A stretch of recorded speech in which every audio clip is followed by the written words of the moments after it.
बिस्मिल्लाहिर्रहमानिर्रहीम। अस्सलाम वालेकुम नाज़रीन, आप यूट्यूब चैनल देख रहे हैं। मैं इमरान ख़ान हूँ। आबद मल्ली की गिरफ़्तारी को लगभग एक दिन से ज़्यादा गुजर गया है। मैंने इसके ऊपर कोई स्टोरी नहीं की क्योंकि मुझे इसकी गिरफ़्तारी की जो कहानी पुलिस ने सुनाई उस पर यकीन नहीं आ रहा था। मुझे पहले दिन से लग रहा था क्योंकि मैंने क्राइम रिपोर्टिंग की है, मेरा दिल नहीं मान रहा था कि जो पुलिस कह रही है ये इस तरह से गिरफ़्तार हो सकता है। दो तीन मुख्तलिफ़ चीज़ें मेरे सामने आई और फिर मैं हकीकत तक पहुँचा हूँ और बहुत सारी इन्फॉर्मेशन बहुत सारे सोर्सेज से इकट्ठी की है। आबद मली के बाप से इन्फॉर्मेशन इकट्ठी की, उसके इलाके से इन्फॉर्मेशन इकट्ठी की और फिर जहाँ जहाँ वो गया वहाँ से कंफर्म किया। और अब सारी कहानी जो है, कुछ पुलिस में मेरे सोर्सेज हैं उन्होंने बताया और कुछ क्राइम रिपोर्टर्स हैं, तो अब मैं आपको सारी कहानी बताता हूँ कि एक्चुअली आबद मली था क्या, इसने किया क्या और ये गिरफ्तार कैसे हुआ है और पुलिस कैसे आप सबको, सिस्टम को और हमें धोखा दे रही है। अब सुने। नंबर एक, ये जो बंदा गिरफ्तार हुआ है ये गिरफ्तार नहीं हुआ, ये पेश हुआ है। इसने खुद गिरफ्तारी दी है। कैसे दी है? अब जरा आप वापस चले जाएं उस दिन जिस दिन इसने ये रेप केस किया था मोटरवे पे। मोटरवे पे रेप करने के बाद खातून का, जो आबद मली के बकौल और उसके वालिद के बकौल जो चीज़ सामने आई है वो ये बताता है कि मैं वहाँ पे सिर्फ वारदात करने के लिए गया था। खातून को अकेला देखकर हमारी नीयत बदली क्योंकि इससे पहले भी ये आदमी दरिंदगी कर चुका था, तो इसने वहाँ पे उसके बच्चों को यरगमाल बना के और उस खातून के साथ दरिंदगी की, जुल्म किया, ज़्यादती की और उसका कोई जवाब ये पेश नहीं कर सकता, कर भी नहीं सकेगा कभी भी किसी भी फोरम के ऊपर। बहरहाल ये जुल्म उसने वहाँ से किया और उसके बाद वहाँ से भागा। वहाँ से भागने के बाद जब इसने देखा कि टीवी के अंदर और हर जगह पे ये खबरें इतनी ज़्यादा उछल रही हैं तो ये खौफजदा हो गया। ये खौफजदा हो गया और उसके बाद पुलिस के सामने अपने घर से भागा। वो जो बात है पुलिस की पहले वाली कि आबद मली ने हमें आता हुआ देख लिया और वो भाग गया, तो ये एग्जैक्टली ठीक बात है कि उस घर से आबद मली इनको देखकर भागा था और पुलिस इसके पीछे भागती रही, आती रही, लेकिन ये पकड़ा नहीं गया। दो बातें इसने कंफर्म की। उसने कहा पुलिस से मैं 2 दफ़ा भागा हूँ। एक दफ़ा जब डॉल्फिन पुलिस वाले पहुंचे खातून को बचाने के लिए, उन्होंने हवाई फायर भी किए। एक मैं उस वक्त पुलिस के आने से भागा था और दूसरी मरतबा मैं तब भागा जब मैं वहाँ पे मौजूद था और पुलिस हमारे घर पे छापा मारने के लिए आई, तो तब मैं निकल के पुलिस वालों को मैंने देख लिया था और तब मैं वहाँ से भागा। वहाँ से भागने के बाद ये शख्स फोर्टबास चला गया। फोर्टबास से जाने के बाद ये 2-3 दिन वहाँ पे रहा। फिर उसके बाद ये ननकाना साहब चला गया। ननकाना साहब में इसने एक रात कब्रिस्तान में गुजारी। एक गोरखन था कब्रिस्तान का, ये उसके पास गया और उसे कहा जी मैं रात को यहाँ रहना चाहता हूँ, मुसाफिर हूँ, भूखा हूँ, परेशान हूँ। तो वो गोरखन ने इसको अपने पास रख लिया। तो एक रात ये कब्रिस्तान में गोरखन के पास रहा। उसके बाद ये शख्स चनियोट चला गया और चनियोट में जाके एक ज़िम्मेदार है, उसको इसने कहा जी मैं आपकी भैंसों को पट्ठे वट्ठे डालूंगा, ये चारा वारा डालूंगा आपके जानवरों को, तो आप मुझे अपने पास मुलाजिम रख लें। इस बीच में इसने अपनी दाढ़ी बढ़ा ली थी थोड़ी सी और बाल बिल्कुल छोटे करवा लिए थे ताकि इसका हुलिया आसानी से पहचाना ना जाए। ये बंदा उस ज़िम्मेदार के पास रहा। लगभग 20 दिन तक ये वहाँ पे रहा, 20 से ज़्यादा दिनों तक ये वहाँ पे रहा और उसकी भैंसों को पट्टे छट्टे डालता रहा। इसके पास एक ही कपड़े थे जो इसने पहने हुए थे, वो कपड़े इसके आहिस्ता आहिस्ता फटना शुरू हो गए क्योंकि काम बहुत सख्त था। ये उन्हीं कपड़ों को धो के दोबारा पहन लेता था और वो कपड़े इसके फटते गए और फिर वहाँ पे मौजूद ज़िम्मेदार ने इसको दूसरे कपड़े दिए। जो दूसरे कपड़े दिए उसकी शलवार का रंग कोई और था और कमीज़ का रंग कोई और था। पुराने कपड़े उसने निकाल के दिए, शलवार किसी और रंग की, कमीज़ किसी और रंग की। इसने वो कपड़े पहन लिए और वहाँ पे काम करता गया। अगले 20-22 दिन में इसकी दाढ़ी काफ़ी ज़्यादा बढ़ गई। ये 35वें दिन गिरफ्तार हुआ है लगभग, जब इसने ये वकूआ किया उसके बाद। अच्छा, इसकी दाढ़ी बढ़ गई, बाल इसने छोटे रखे हुए थे ताकि ये पहचाना ना जा सके। वहाँ पे जो ज़िम्मेदार के पास लोग आते थे जाते थे, ये काम शाम करता था, कोई 25 रुपये देता है, कोई 50 रुपये देता है, किसी ने कुछ पैसे दिए तो इसके पास 800 रुपये जमा हो गए। वो 800 रुपये इसने अपनी जेब में डाले और ये वहाँ से निकल गया। वहाँ से इसने अपना मोबाइल, अपनी हर चीज़ अपने से दूर रखी हुई थी। वहाँ से चनियोट से निकलने के बाद ये फैसलाबाद गया और वहाँ इसका साला है, उसका नाम है सरफराज, इसकी बीवी का भाई। ये वहाँ उसके घर पहुँचा और ये लगभग 2:30 बजे का वक्त था रात का। जब ये वहाँ गया तो वो बहुत गरीब लोग हैं, उनका दरवाज़ा खुला हुआ था, तो ये वहाँ अंदर गया और इसने वहाँ पे एक मोबाइल पड़ा हुआ देखा। इसने वहाँ से मोबाइल फ़ोन चोरी किया। मोबाइल फ़ोन चोरी करके बाहर आया और बाहर आके इसने एक छोटा पत्थर जो ईंट के साथ टूटा हुआ होता है रेड कलर का, वो पत्थर पकड़ा और उनके घर की दीवार के ऊपर आबद मली इसने लिखा और नीचे फर्श के ऊपर भी आबद मली इसने लिखा। उसके बारे में ये कहता है जी मैंने इसलिए लिखा था, और ये वहाँ से कंफर्म हो गया फैसलाबाद में इसके साले के घर से कि उसने एक पत्थर के साथ ज़मीन पे और दीवार पे आबद मली ये लिख कर आया। वो इसलिए इसने लिखा कि उनको पता चल जाए कि मोबाइल मैं लेकर गया हूँ, ये किसी और के ऊपर पर्चा ना करवाएं। बहरहाल या परेशान ना हो, ये वहाँ से दरवाज़ा खुला था, मोबाइल लेकर निकला, ईंट के पत्थर से इसने दीवार पे और फर्श के ऊपर आबद मली लिखा और वहाँ से निकल के बाहर आ गया। कुछ दूर जाने के बाद इसने रात को 3:30 बजे अपने बाप को फ़ोन किया। अब यहाँ पे आप रुक जाएं, अब आए इस तरफ के पुलिस ने इस बीच में क्या किया था। पुलिस ने गिरफ्तार कर लिया था इसके बीवी को, इसके 2 भाइयों को। ये असल में 8 बहन भाई हैं, 4 भाई 4 बहनें। ये सबसे छोटा है। जो इसका एक भाई है वो नशा करता था, वो मर गया। 2 भाई इसके जिंदा, दोनों पुलिस की हिरासत में। इसकी बीवी पुलिस की हिरासत में, इसकी बच्ची पुलिस के पास है। इसके जो चचाजाद रिश्तेदार हैं लड़के, वो सारे पुलिस के पास हैं। तो ये बहुत सारे लोग जो हैं पुलिस की हिरासत में मौजूद थे। इसके बाप को और माँ को पुलिस ने पकड़ा नहीं, बल्कि उनको हिरासत में इस तरह लिया कि इनके घर के अंदर 4 पुलिस वाले रहते थे, और घर के साथ एक प्लॉट है, वहाँ आगे एक और घर है, वहाँ पे 5 पुलिस वाले रहते थे। तो 9 पुलिस वाले हर वक्त वहाँ पे मौजूद रहते थे।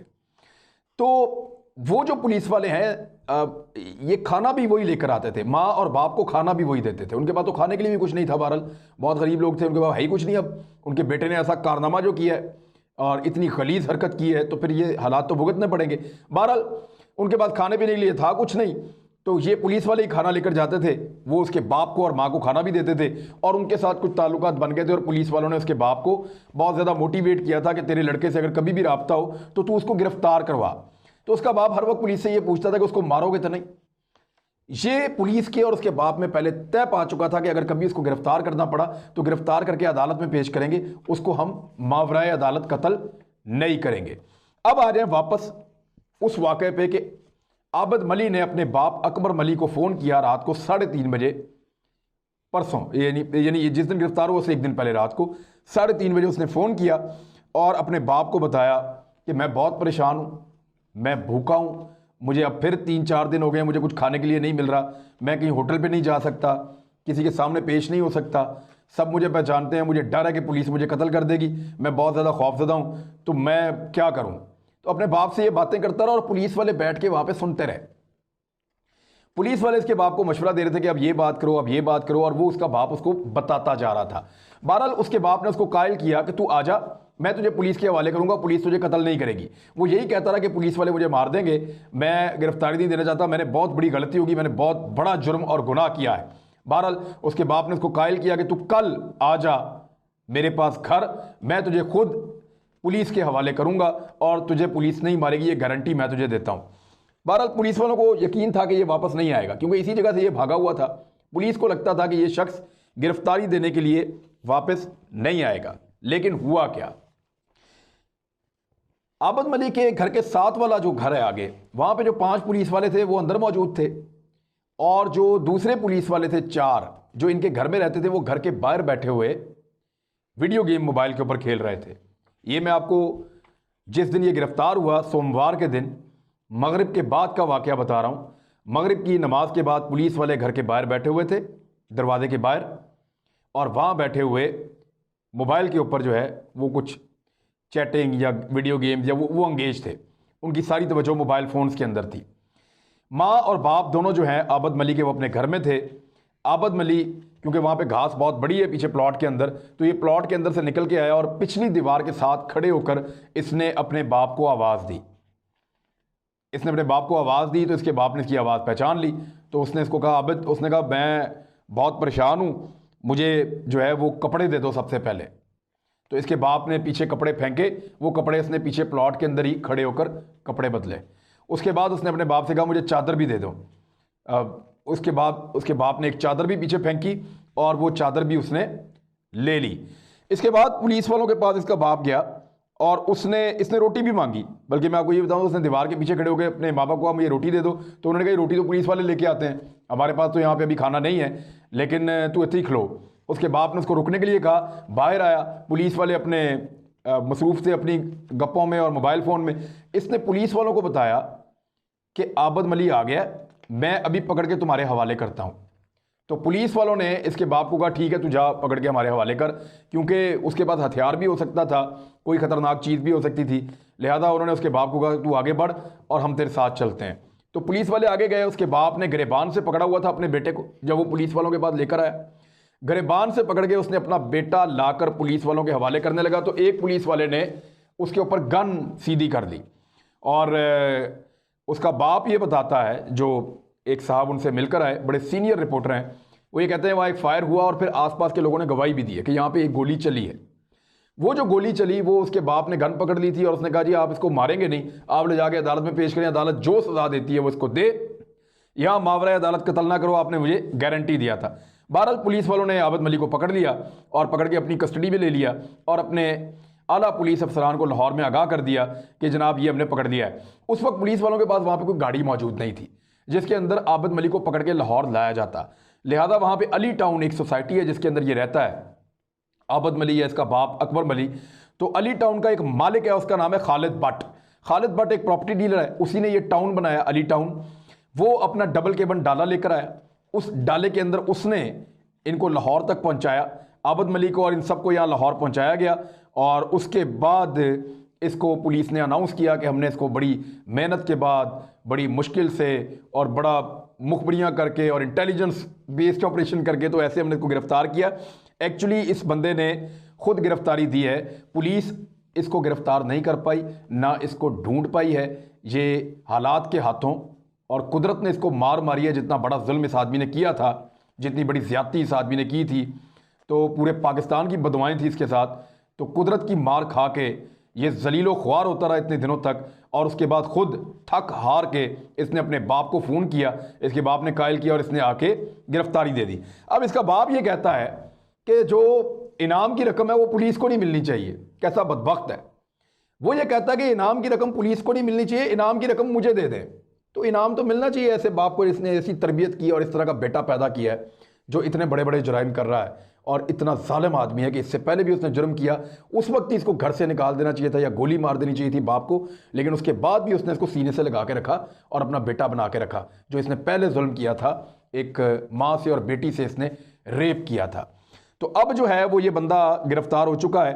पुलिस वालों को वज़ीर आला पंजाब ने 50 लाख रुपया दे दिया है सिर्फ अपनी पब्लिसिटी के लिए या पुलिस वालों की पब्लिसिटी के लिए। ये कोई पुलिस की जो है वो कामयाबी नहीं है, ये कोई पुलिस का कारनामा नहीं है, ये कुदरत का इंतकाम है, ये अल्लाह ताला की मेहरबानी है और लोगों की बदुआएं इस आदमी के साथ कि ये बंदा गिरफ्तार हो गया है। बहरहाल अब ये पुलिस के पास है, पुलिस जो मर्जी कहानी सुनाए। जो असल हकीकत थी, जो रियलिटी थी, वो मैंने आपको बता दिया है। 50 लाख रुपया भी पुलिस वाले डकार गए कि जनाब ये हमने बहुत मेहनत की और बड़ा काम किया है। कोई काम नहीं किया, कोई इंटेलिजेंस का तरीका नहीं है, कोई इनके पास ऐसा सिस्टम नहीं था। वो आदमी जब तक चाहा गिरफ्तार नहीं हुआ और जब उसने खुद चाहा तो उसने आगे गिरफ्तारी दी। तो ये है पुलिस की कारकर्दगी। अब तक जो है उसके रिश्तेदार, उसका बाप ये कहता है कि वो हमारे हिरासत में है, पुलिस वालों की हिरासत में है, शायद आने वाले दिनों में छोड़ दें। बहरहाल इसने जब अपने बाप को फ़ोन किया तो एक फैक्ट मैं आपको बताना भूल गया था। तो पहले इसके बाप ने फ़ोन उठाया नहीं, फिर इसने अपने चचा को फ़ोन किया था, उसका नाम भी खालिद है। उसको इसने कहा जी कि आप मेरे अब्बा को बताओ कि वो फ़ोन उठाए। फिर रात 3:30 बजे इसकी बात हुई, एतवार की रात, और फिर पीर की शाम आके इसने गिरफ्तारी दे दी। ये गिरफ्तारी उसने खुद दी है। ये थी खबर। अब तक के लिए इतना ही। अपना ख्याल रखिएगा। अल्लाह हाफ़िज़।